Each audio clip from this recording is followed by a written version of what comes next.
जय भीम।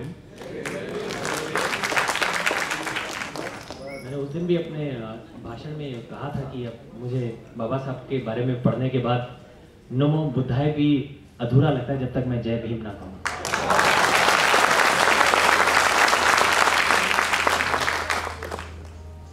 चलो अब बात करते हैं। सबसे पहले मैं बहुत ज़्यादा शुक्रगुजार हूँ यहाँ के कार्यकर्ता जो हैं जिन्होंने मुझे मौका दिया कि आज मेरे लिए बहुत बड़ा दिन है कि श्री आनंद राज जी अम्बेडकर जी से मेरी भेंट हुई और मोस्ट वेनेरेबल भी यहाँ हैं और सारे जो बड़े बड़े नाम हैं हमारे बीच में हैं और बहुत अच्छा आदर सत्कार किया। बहुत खुश हूँ आप सबके बीच में आकर, धन्यवाद उसके लिए सबसे पहले। तो हम बात करते हैं फिल्म की। श्री सिद्धार्थ गौतम, ये फिल्म श्रीलंका में बनी। श्रीलंका में इसको बनने में करीबन 6 से 7 साल लगे क्योंकि उसका कारण था कि परमिशन नहीं थी। कई सारी चीज़ें, सेंसिटिव सब्जेक्ट है, कभी कोई ऑब्जेक्शन कभी कोई ऑब्जेक्शन, बहुत सारे ऑब्जेक्शन थे, लेकिन फाइनली महासंघ ने उसे अप्रूव किया कुछ काट पीट करके और प्रेसिडेंट ऑफ श्रीलंका ने उसे साइन किया। उसके बाद अप्रूवल मिला कि अब आप ये फिल्म बना सकते हैं। बहुत डिसिप्लिन्ड देश है बुद्धिज़्म के मामले में श्रीलंका। तो फाइनली जब ये फिल्म बनी, ये फिल्म की शूटिंग 4 महीने लगे और पूरा 1 साल लगा सारा काम होने में। और जैसे ये फिल्म वहाँ रिलीज़ की गई, वहाँ इसने पिछले 66 साल के सारे रिकॉर्ड तोड़ दिए।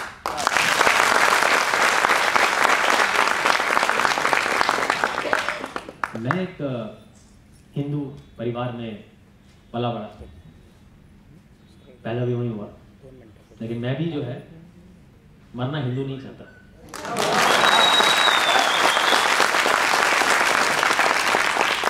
मैंने बहुत अच्छे से पढ़ा बुद्धिज़्म को उस टाइम जब मैं ये फिल्म कर रहा था।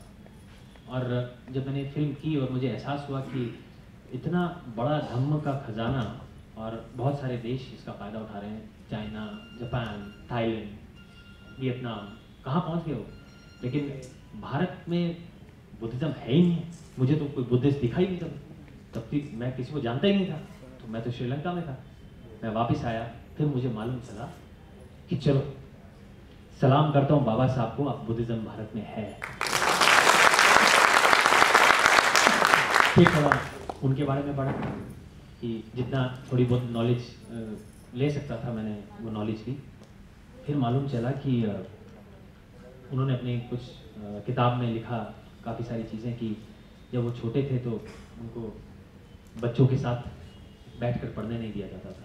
वो भी एक स्टूडेंट थे, दूसरे भी स्टूडेंट थे, बट वो ज़मीन पर बैठते थे या बोरियों पर बैठते थे और बाकी बच्चे कुर्सियों पर बैठते थे।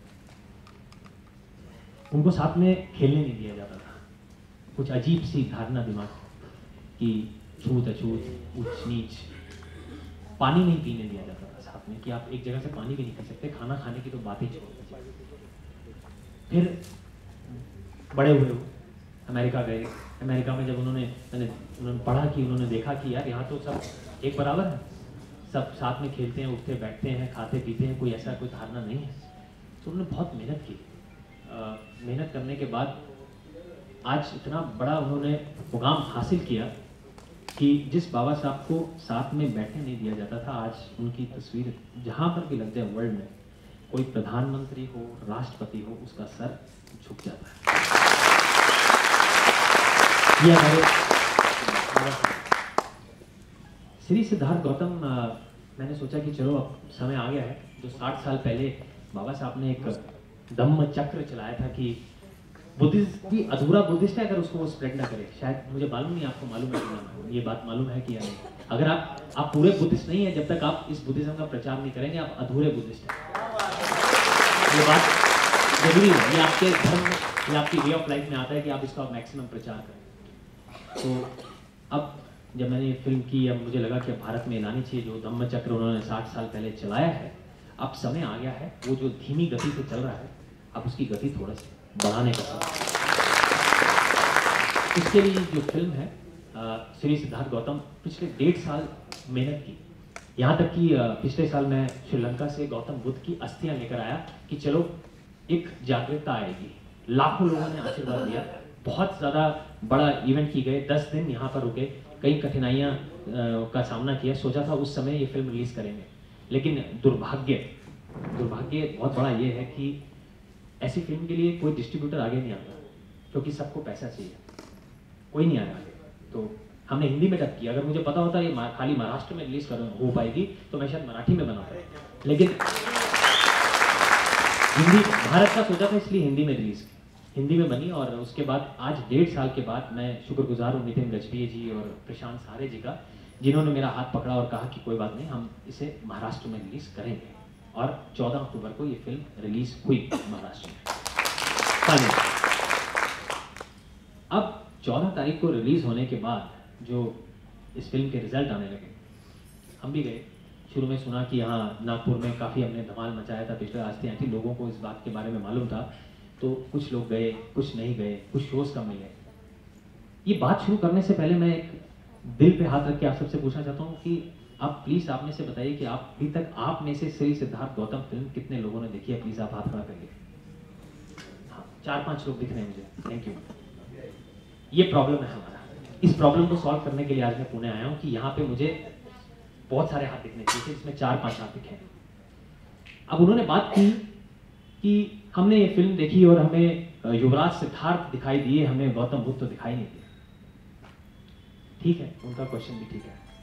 क्या आपको सही लगेगा कि अगर कोई काम आप कर रहे हैं तो आप कभी कोई काम आपने बीच में से शुरू किया है? कभी शुरू से शुरुआत करेंगे ना काम की। बच्चा पैदा होगा, बड़ा होगा, फिर वो बनेगा, फिर बूढ़ा होगा, फिर उसका अंत आएगा। एक शुरुआत है ना पूरी। जब तक आपको यही नहीं पता चलेगा कि श्री सिद्धार्थ जो थे उन्होंने बलिदान क्या दिए थे, बुद्ध धर्म का कोई फायदा नहीं पड़ने का। पहले आपको ये जानना बहुत जरूरी है कि श्री सिद्धार्थ के बलिदान क्या थे। उन्होंने अपना राजपाट छोड़ा, उन्होंने अपनी पत्नी को छोड़ा, उन्होंने अपने बच्चे को छोड़ा, उन्होंने अपने माता पिता को छोड़ा। अपने लिए नहीं छोड़ा, हमारे लिए छोड़ा, ऐसा मार्ग ढूंढने के लिए, ताकि हम अपने दुखों से निजात पा सके। इसीलिए वो बुद्ध बने हैं। लेकिन ये हमारे लिए जानना जरूरी है कि उनके बलिदान क्या थे। आप बच्चे को बोलेंगे ना, छोटे से को, कि यार बेटा ये पढ़ किताब, मैं आज तुझे कहानी सुनाती हूँ, या किताब पढ़, या ऐसा कर वैसा कर, ऐसा होगा, तो पढ़ेगा, सुनेगा, नहीं करेगा। लेकिन जब आप उसको एक फिल्म दिखाएंगे तो उसके बाद आपको उसको बताने की जरूरत नहीं पड़ेगी कि उसके सिद्धार्थ ने क्या बलिदान दिए थे, जो आज बुद्ध हैं जिनकी पूजा करते हैं। पहले तो सबसे पहले हम इस फिल्म को श्रीलंका के बाद मैंने सोच लिया कि अब मैं सबसे पहले तो बुद्ध बनूंगा, मतलब बुद्ध मीन्स बुद्धिस्ट बनूंगा, बौद्ध बनूंगा। तो सबसे पहले तो श्रीलंका में मैं अपने आप को मानूं बौद्ध बनूंगा। उसके बाद फिर मैंने इस फिल्म का प्रचार श्रीलंका के ऐसे ऐसे गांव में जाकर किया। 2 साल मैं ये प्रचार ही कर रहा था इस फिल्म का दूसरे देशों में। श्रीलंका में मैं हर गांव में एलईडी ट्रक पर उस फिल्म को लेकर गया, जिसे मैंने फ्री ऑफ कॉस्ट दिखाई। यहाँ तक कि जेलों में एक श्रीलंका के कॉर्नर में ये फिल्म दिखा दी गई। उसके बाद ये फिल्म मैं वियतनाम में लेके गया, ऑस्ट्रेलिया में लेके गया, थाईलैंड में लेके गया। जहाँ जहाँ मेरा जोर बना मैं वहाँ ये फिल्म लेके गया। लेकिन भारत में अब लाया हूँ ताकि आप लोग इस फिल्म को देख सकें। अब ये फिल्म, उसके लिए इतनी मेहनत करनी पड़ रही है कि लोगों को ये कहने के लिए कि प्लीज ये जाके फिल्म देख लो, जबकि इसका फायदा मैंने पैसे से नहीं उठाना। मैंने इसके लिए 3 पार्ट बनाए हैं। पहले बच्चा पैदा हुआ कि सिद्धार्थ कौन थे, कैसे छोड़ा, कहां पहुंचे, 2 घंटे की फिल्म है। अगले 2 घंटे की फिल्म बनाएंगे कि जहां बुद्ध का धम्म दिखाएंगे। अगले 2 घंटे की फिल्म दिखाएंगे कि ये कारण थे बाबा साहब बुद्धिज्म, बाबा साहब ने सुना और यहाँ लेकर आए। इन 3 फिल्मों को बनाने के लिए इंटरनेशनल अच्छे लेवल के लिए रिसोर्सेज चाहिए। एक Mahamaya residential international Buddhist school बनाएंगे नागपुर में, जिसकी हमने फाउंडेशन स्टोन लेइंग सेरेमनी 11 तारीख को कर दी है। उसका कारण बुद्धिज्म तो है, लेकिन बहुत सारी चीजें मिसिंग। बड़े देशों में गया, ताइवान में भी गया, सब कुछ देखा। पहला तो लोगों को यह भी ज्ञान नहीं है कि भांते की डेफिनेशन क्या है। बहुत बड़ी बात है।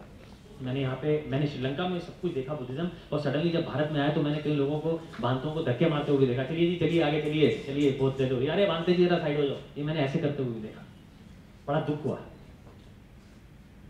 भिक्षु भगवान बुद्ध भी थे, उनके आगे तो सर झुकता है, लेकिन यहाँ पर उनका आदर कैसे होना है ये भी जानना बहुत जरूरी है। ये चीजें कहाँ से आएंगी? संस्कार कहाँ से आएंगे? ऑर्गेनाइज्ड हम लोग कब होंगे? हम डिसऑर्गेनाइज्ड हैं सारे। मैं जब यहाँ पे लाया, अस्थियाँ लाया, सब मैं देखा हमारे अंदर श्रद्धा बहुत है, लेकिन हम ऑर्गेनाइज्ड कम है। वो ऑर्गेनाइज आएगा जब हम एक शुरुआत करेंगे एक ऐसे स्कूल से जहाँ कुछ इंटरनेशनल बहुत अच्छे टीचर्स लाएंगे जो बुद्धिस्ट बेस से संस्कारों से बच्चे को बड़ा करेंगे, लेकिन पढ़ाई आज की जनरेशन की जो नॉर्मल सिलेबस होता है वो पढ़ाएंगे, ताकि जब वो बच्चा उस 12th क्लास से निकले तो ये कहा जाए कि ऑक्सफोर्ड यूनिवर्सिटी से बेटर ये बाबा साहब का बच्चा है। वो जो बोले ये हमारी सोच है। पुणे में तो हमने फिल्म पहले रिलीज ही सोच रहे थे नहीं करेंगे, कैसे करेंगे, वहाँ कितने लोग देखेंगे, क्या होगा, कैसे होगा, बड़ा मुश्किल है। लेकिन अब आज मैं आया हूँ, मैं बड़ा अपने आप को खुशकिस्मत समझ रहा हूँ कि यार मैं बहुत ही अच्छा किया जो मैं यहाँ पर आया, आप सबसे मैं रूबरू हो रहा हूँ। बहुत मेरे को अंदर से अच्छा लगा। एक बड़ा इंपॉर्टेंट एक चैप्टर है। अगर आप वाकई में अभिमान करते हैं, आपको समझ में आ गया कि मैं क्या करना चाहता हूँ, मेरी नीयत क्या है। मैंने 2 साल काम भी नहीं किया, मैंने छोड़ दिया था एक्टिंग। मुझे वापस एक्टिंग में आना पड़ा, उसका कारण ये था कि रिसोर्सेज खत्म हो जाते हैं एक टाइम आने के बाद। अगर आप फ्री में कब तक दिखाएंगे, आपको पैसा चाहिए, लेकिन वो सही जगह यूज होना चाहिए। अब मैंने आपको ये बताया कि मेरी सोच, मेरा ड्रीम, मेरा मकसद क्या है। अब इस मकसद के साथ अगर मैं आगे बढ़ा हूँ कि मैं वो धम्मा चक्र की गति तेज करूँ और पूरे भारत को, मैं आपको बता रहा हूँ, बाबा साहब को सलाम है कि उन्होंने 60 साल पहले वो देख लिया जो आज तक अभी तक लोग नहीं देख पा रहे हैं। भारत के बड़े बड़े पॉलिटिकल लीडर भी नहीं देख पा रहे हैं। आप देखिएगा 60 साल पहले उन्होंने वो चीज देखी, मैं सलाम करता हूं उन्होंने, जो 100 साल 150 साल बाद भारत ही नहीं पूरा संसार बुद्धिस्ट हो जाएगा। आप देख ये उनकी पारदर्शिता है, ये उनकी पारदर्शिता है कि उन्होंने ये सब देख लिया। और हम पढ़ रहे हैं, हम धीरे धीरे समझ रहे हैं। हम लड़ाई झगड़े होते हैं, सब कुछ होते हैं कि उसने उसको मार दिया, वो खुश हो गया, उसने उसको मार दिया, ये खुश हो गया। तो बुद्धिज्म ने कभी सिखाया नहीं। हमें तो इंडिविजुअल को चेंज करना है, हमें अपने अंदर हर इंसान को अपने आप में चेंज होना है। तो अगर वो चेंज हो गया, प्यार आ गया, शांति आ गई, करुणा आ गई, तो मुझे लगता नहीं है कि ये युद्ध होंगे। वो बुद्धिज्म सिखाता है। बुद्धिज्म का काम है सारे धर्मों को जोड़ना। अब आपका, मुझे लगता है आपने मेरी नीयत देखी क्या है, मेरा सपना देखा क्या है, मेरी सोच देखी क्या है। अब ये आपके ऊपर छोड़ता हूँ, आप लोग डिसाइड करिए। पहले तो सबसे पहले आप फिल्म देखिए, आप और लोगों को देखिए। ये फिल्म मैं चाहता हूँ महाराष्ट्र से आवाज जो है भारत के लास्ट कोने तक जानी चाहिए कि ये फिल्म आप हमें देखनी है, ये भगवान बुद्ध का बलिदान हमें देखना है। सारे देशों ने हमें इस बात का शुक्रिया अदा किया कि, और धर्मों के लोगों ने हमेशा ये कहा, अरे आप उनको भगवान बुद्ध कहते, जो घर बाहर छोड़कर भागे, कहाँ से छोड़कर भागे वो, क्या लेने गए थे, क्या कमी थी उनको जो छोड़कर भागे हो। उनके पास पूरा राजपाट था, उनके पास सबसे सुंदर पत्नी थी, इतना अच्छा बच्चा था, इतने अच्छे माँ बाप थे, वो क्यों छोड़कर गए? वो सबको पहली बात तो बता कर गए, परमिशन लेकर गए। मजनूनी काया सूत्र में बड़े अच्छे से ये लिखा है कि अपने माता पिता से परमिशन लेकर गए थे, अपनी पत्नी को बता कर गए थे। पत्नी बेचारी ने कहा जिस दिन जाओगे उस दिन जगाना मत, बिना कहे जाना। लेकिन पत्नी सोई नहीं थी। आपका पति, कोई भी पत्नी का पति अगर घर से बाहर होता है ना, 12 बजे, 1 बजे, 2 बजे, वो वापस आता है ना, तो वो शो कर देगी शायद मैं सो रही हूँ, लेकिन असल में उसको नींद तभी आती है जब उसका पति घर के अंदर एंटर कर जाता है। तो आप समझते हैं कि भगवान बुद्ध जब महल छोड़कर गए होंगे तो यशोधरा को नींद आ गई होगी कि उसको पता ही नहीं चला होगा कि कब आएंगे, मालूम ही नहीं। तो ये बात हमने क्लियर की बहुत अच्छे तरीके से इस फिल्म में, ताकि लोग इस बात को समझ सकेंगे कितना दर्द होता है जब आप ये रिश्ता छोड़कर जाते हो। एक बच्चे को छींक आती है ना, 10 डॉक्टर खड़े कर देते हैं लाइन में कि यार मेरे बच्चे को हो क्या गया, इसके सारे टेस्ट करो। वो बंदा नामकरण के दिन वो अपने बच्चे को छोड़कर गए थे, अपनी सबसे प्यारी पत्नी को छोड़कर गए थे। और राजपाट की तो बात ही छोड़ दो, हमने 1000 रुपये हमारे घूम जाए तो शायद 1 हफ्ता नींद नहीं आती, और राजपाट छोड़कर चले गए थे। और सबसे बड़ी बात, अपने लिए तो कुछ किया ही उन्होंने, ये जो सब कुछ छोड़कर गए, सारा त्याग किया, वो हमारे लिए किया। ये फिल्म में वो त्याग, वो पेन, वो पीड़ा हमने दिखाई है। मैं जिया हूँ उस कैरेक्टर को। आप जब आप देखेंगे तो आपको समझ आएगी। तो मैं समझता हूँ मैंने आज जो कहा शायद कहीं ना कहीं डीपली आपको वो टच हुआ होगा। अगर आपको वो वाकई में टच हुआ है और आप मानते हैं कि आप भगवान बुद्ध को मानते हैं, बाबा साहब ने जो धम्मा दिखाया उसको मानते हैं, तो ये शुरुआत उनके जो धम्मा चक्र की है, जो धीमी है, उसको तेज करना आपका धर्म है, आपका फर्ज है। आप सारी जगह चाहिए, आप सबसे पहले खुद देखिए, अपने बच्चों को दिखाइए, ये बलिदान देखना बहुत ज़रूरी है। बाकी बहुत बहुत इतना शुक्रिया आप सबका कि मेरे पास उसके लिए शब्द नहीं है। आप लोग बहुत अच्छे हैं, मैं आप सबसे बहुत ज़्यादा प्यार करता हूँ। उम्मीद करता हूँ आने वाले समय में और भी प्यार मिलेगा। नमो बुद्धाय।